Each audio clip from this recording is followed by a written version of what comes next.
So here we have the Hyundai Tucson automatic on a 68 plate. I'm going to start off by showing you around the outside of the car, and then we'll hop in and run through some controls on the inside. But from the outside, you can see it's a 5-door car with alloy wheels. Let's start off inside the boot. So the tailgate on this car will open electronically. You can do that from the button on the key or by pressing the button on the tailgate itself. As we approach the back of the car, you can see we have reversing sensors. This car's also got a reversing camera. Plenty of boot space as well, along with that 60/40 split folding rear seat. And then underneath this tray section, a space saver spare wheel. Okay, so we're just going to work our way back round to the front of the car, and then we'll hop in and run through some controls on the inside.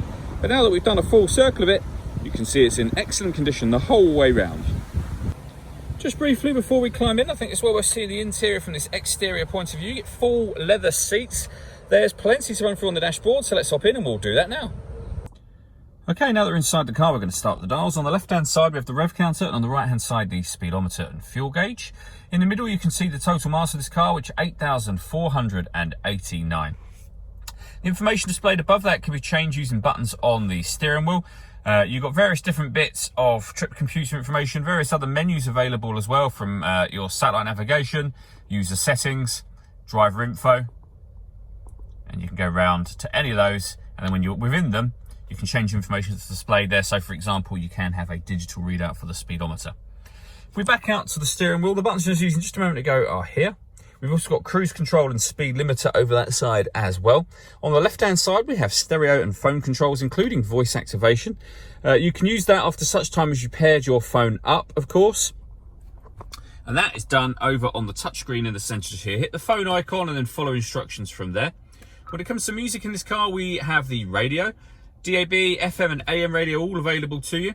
If you listen to your own music, you can do that either by pressing the media button here, or from the menu that we were on at the moment, the media button just there, which is grayed out because nothing is connected. You can connect up an auxiliary device, a USB device. You can stream your music wirelessly via Bluetooth audio. We've also got Android Auto and Apple CarPlay as well, so you can connect up your smartphones directly to the system. And we have on the next screen across satellite navigation. There's a full video that shows how that works that you can find both on our website and also on our YouTube channel as well. On top of all of that, this car's got a 360 parking camera, so we have reverse camera just there and a bird's eye view image of the car exactly where it is parked right now on the right hand side. It does make it very easy to park. Working our way down, we have the dual zone climate control, so you can adjust the passenger and driver temperatures individually, the fan speed up and down. You can determine where you'd like the air to be distributed. Air conditioning is off or on, or hit the auto button, and the car will now maintain the temperature for you by taking full control of the fan speed, which you can override at any point in time you wish to.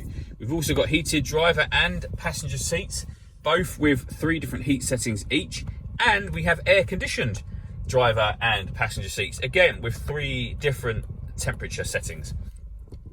2 12-volt charging sockets, auxiliary input, USB input.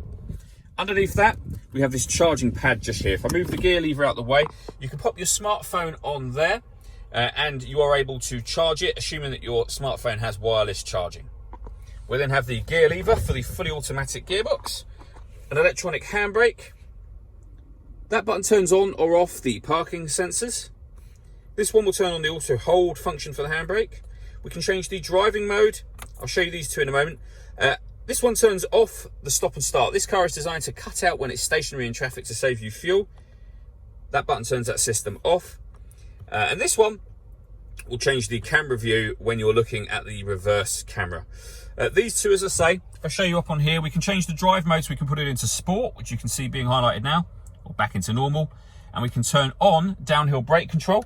Similarly, we can turn that off. The last thing I wanted to talk about is the panoramic glass roof on this car. So you can leave it closed, which it is at the moment. Obviously that lets in a huge amount of light, but there is a button up here that will open that sliding front section, and as you can see, that opens a long way back. That gets in a lot of extra air. All that leaves me to say is thank you for taking the time to watch this video. If you'd like to come and see the car in person and have a test drive, please feel free to call any of our MJA sites. We'd love to hear from you soon.